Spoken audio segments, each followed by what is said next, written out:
Joining us on line number 1 from Cape Breton, Bruno Marcocchio. Hello, Bruno, you're on the air. Hi, Paddy. How are you today? I'm fine today. Bruno, before we get going on our general approach, we've heard news here in the province about tragic loss. One of your friends and neighbours fell to his death recently, and our condolences. Thank you very much. He was a fine journalist, Chris Hayes, my next-door neighbour.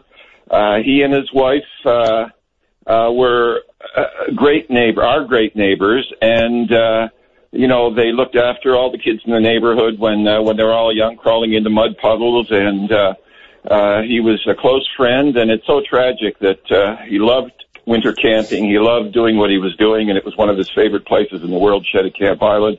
Unfortunately, he slipped off a cliff, fell 100 feet, and was killed.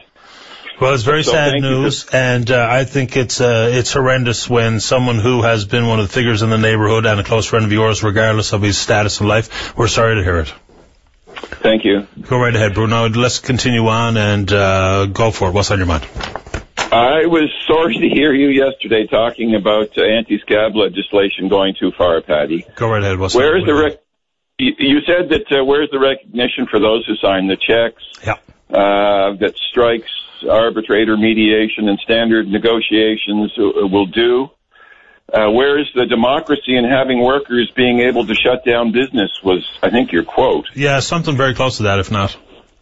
Democracy, Paddy, enshrines the principles of the right to organize and strike. Why do you think that a strike is undemocratic? I never said that at all. I said the job actions that are available and the solutions to end job action is democracy. I didn't introduce the word, the caller did. But there are a lot of mechanisms in place to rectify and resolve job action. Well, I beg to differ with you. I don't think democracy means the freedom of owners of capital to unilaterally cut benefits and hire scabs like they're doing with your ongoing strike there now. In my opinion, Paddy, scabs are the lowest form of life. They steal food and benefits from organized workers, and they depress wages for everyone else in a downward spiral that we're now witnessing in North America and much of the world. You confuse democracy and the neoliberalism that you seem to be espousing. Defeat unions, remove barriers to the free flow of capital, using free trade mechanisms to weaken environmental protection, labor laws, bypass government regulations, and lower real wages. It's simply not true. I've sent you 3 articles that I think speak to the issue that you raised and how wrong you are. I'm not wrong. Bruno, I'm not wrong. One from the New York Times, one from The Economist, both conservative papers, and they all point to the fact that despite the fact that GDP has grown since the free trade agreements, real wages have fallen. In the United States, they have. They certainly haven't in this country. There's an additional $1 trillion. It's not true. It's not true. And plus, Bruno, base, our GDP has grown dramatically. Right. And manufacturing has declined by almost 50% since the free trade agreement was manufacturing is still one of the biggest sectors in the country when compared to the energy sector, dwarfs the energy sector for jobs created and wealth therein. Bruno, the issue that I take exception to is when anybody classifies someone who has to go down the road of being a replacement worker as the lowest form of life. And whoever works in Labatt, in the plant, or anywhere else, whether they're organized or not, pay a union due or not, it is not your job, it's a job. And just because people have job action and there is arbitration, mediation, and sometimes long-drawn, contentious collective bargaining, does not mean there's a spiral to the bottom. It's absolute baloney. You can't have all the power in one hand or the other.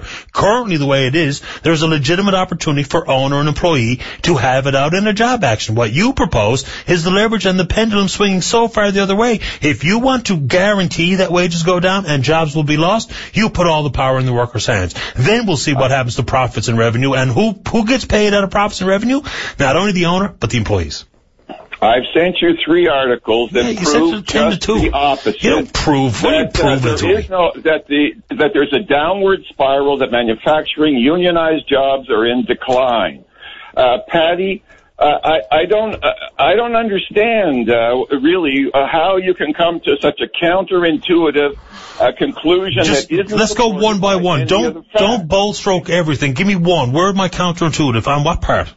Okay. 1. Start with 1, then we'll go to 2. All right. Let's start with your list. Yes. When collective bargaining failed in the last several years, and there has been what's the word I'm looking for? Negotiated settlement by an arbitration. The government of Canada has stepped in and imposed tougher sanctions than the negotiated legislation.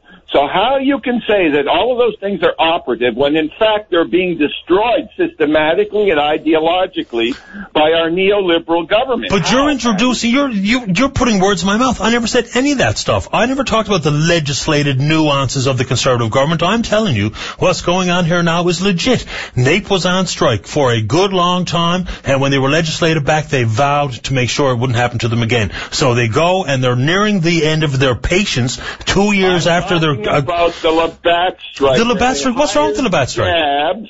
They hired scabs because they want to take away people's benefits. They don't even want a pay raise. They want to take it away. And you're defending... They're moving to a pension approach that is in everybody's interest. Unless you want pension shortfalls to be the order of the day, order of business, private and public, then go ahead. But if that helps one worker, I'll be a monkey's uncle. This is not betraying their workers. Don't be so foolish. Their workers are well taken care of, they're well paid, and their benefits, even if it's what Labatt offers today, are right in line, and if not better than the 95% of us get. Period. You said overtly that this imposes undue hardship on poor employers. Striking poses hardships on strikers for the greater... I never said that. Once again, Bruno, you don't have to make your point by making up crap that you pretend I said. Don't make it up. Those were your words. If you don't... Those were your words that it... What? My words was undue hardship. Since when? I don't use the undue hardship. That's you dippers and all the socialists say undue hardship. I don't say that. It's every man for themselves. Survival of the fittest. That's how the world actually works. Paddy, that's what as opposed to the crap you get on with. What? If you listen for a minute, Paddy. Okay, I'll give you a minute. All right. If you bothered learning any labor history and the sacrifices workers in Cape Breton here and the rest of Canada endured, standing together in solidarity against the same unilateral cuts in wages and benefits from capitalist robber barons, you'd hang your head in shame, Paddy. Why? There's no respect or empathy for working people. That's why. I'm a working person. With multinational neoliberals. I'm a working man. Robber barons. I'm a working man. You have, as the charts that I sent you show, since free trade agreement and NAFTA, free trade has been good for the country. Manufacturing jobs declined dramatically. Capital and the rich have done very well, and workers have lost ground. It's not true. You have your neoliberal buddy, Tim Powers, on weekly preaching the Bible of neoliberalism. It's not to be confused with... These conservatives are not to be confused, Paddy, with progressive conservatives, and have made it their mission to smash unions, overturning arbitrators' rulings, destroying environmental protection like SEA, the Fish Act, the Navigable Waters Protection Act. They weaken the civil service. They've got a war on science. They bloated the civil service. The unions have too much power? Shame on you, Paddy. Unions trying to kid. Unions have sufficient amount of power without question. Is it too much? That's a case-by-case basis, but there's no one can convince me that we need more union powers. Baloney. And the union has brought pay scales to a good range for an awful lot of Canadians. And you know why?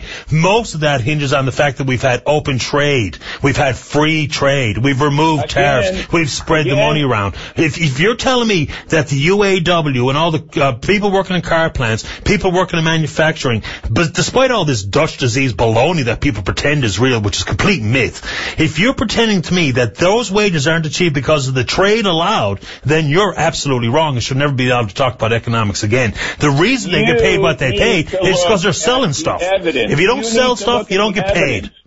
That's the evidence. That's the facts, man. Listen, Paddy. There's no denying that labor's share of GDP has declined since the free trade agreement to an all-time record low. That's in comparison. That's only compared to the revenues, Bruno. What are you talking about? For decades. That is the worst spin. That is the most hollow spin. Bruno, those numbers that you're talking about is compared to the general revenues of parent companies. That's how you come up with your number for how much GDP is for the working man.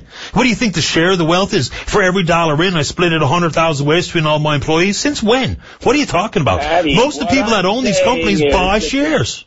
The share of labor has declined. How can you deny that? Yeah, but that's a number. That's Bruno. It is the most disrespectful number to come up with. You're telling me that the amount that people... Bruno, you're telling me that the amount people make compared to the overall revenue and profit of a company has shrunken over the years. That does not mean that their wage has not increased. That's not how math works, and you know full well. Have declined. The real wages. If you look real on a number line, sure. If you look at the charts I just sent you from the New York Times, Paddy, you'll see that labor's wages have declined, while profits have increased, and while corporate taxes have declined over the last 20 years. Why do you lie? Because why am I lying? To put everybody in Newfoundland out in Alberta? Because you like the neoliberal agenda? What? Free for money to do whatever they want? Screw people? Bruno, you're telling me that a chart that says that people's share of the wealth of companies is somehow reflective of their poor working conditions? What are you talking about, boy? No, we got people in there building cars making $70 an hour. People wrapping plastic around beer bottles pallets for $70,000 a year. Go away. If you don't believe that wages have declined since the free trade agreement, where are your facts? I just produced mine. They're sitting right in front of you. Why can't you acknowledge that? You won't even deal with the facts. How about this? You send me bullshit. You're full of crap, Bruno. You send me something at 10 minutes to 2 and you're going to call me out on some chart and some piece that you're sitting on reading off your script. For every report you can cite, Paddy, there's another one that says something different. You want I said it to you highlighted hours ago. If you sit down, be able to read it and not get bogged down. Let's see here now. Bruno Marcocchio sent me a note 15 minutes before the show started. So there you go. 2 hours before the show, I sent you highlighted copies. Listen here, of Bruno. Articles so that you'd be able to read them with ease. Okay, so you're telling me. So if the Broadbent Institute said, shut up for a second. Will you shut up? How long does it take to read a graph? Bruno, will you shut up? I didn't even open it. If you're telling me that just because the Center for Policy Alternative says something or the Broadbent Institute says something, that's the only reasonable, rational economics, which publishes stuff from everywhere. The New York Times and The Economist, Paddy. Oh, so I'm wrong. You're always wrong. You never have your facts. You just blow what are you talking about? My facts? You're telling me that your facts based on share of general revenue and profit has shrunk? Yeah, because companies are more profitable and people are buying shares and investing their retirement in them. Come on, man. Where do you think all these union pensions are coming from? Where do you think? Seriously, where's all this money coming from? Listen, you mean in the investor world that you abhor? Quite nicely, and they have a law that says that half of the membership on corporate boards have to be labor, the other half management. So what? Think about that for a while. So what, though? So what? You do away with the only tool that they have, the right to strike. Yeah. And you don't even want to think about how to build an economy the way Germany has. Yeah, but see, Bruno, putting labor and management on an equal footing. They're not on equal footing because someone signs the front of the check and the other person cashes it. Plus, having a quota of labor on a board of directors is the biggest symbolic hogwash in the history of man. It's just like, we should have X number of women because women are X amount of the population. What are we talking about here? So boards of directors have to have labor on it because what? That's all you can do is kiss the arse of the robber barons. And the robber barons. The Newfoundland are good, are they? They're good for the economy, are they, Paddy? Who is? Your scabs that are robbing food out of It's not. There are good. If you remember, Nate, doesn't mean it's your job. It's our job. Is it? It's our job. It's their job. It's our job. It's our job. Bullshit, Paddy. Nobody has their name on a job. It's not their job. It's our job. Are disgusting. People that right. Scabs are disgusting. I got to go to break, Bruno. Well, you better get some facts and start. The fact is, it's not their job. It's our job. Instead of preying on the weak and the poor, Paddy, why don't you do something productive? Get informed and help working people instead of screwing them. Why don't you stop reading your script and take me off speakerphone? I'm not on a script. Okay, I got to go to the news. Talk soon. Yeah, well, get informed. Okay, bye. Damn thing. Bye. Bye.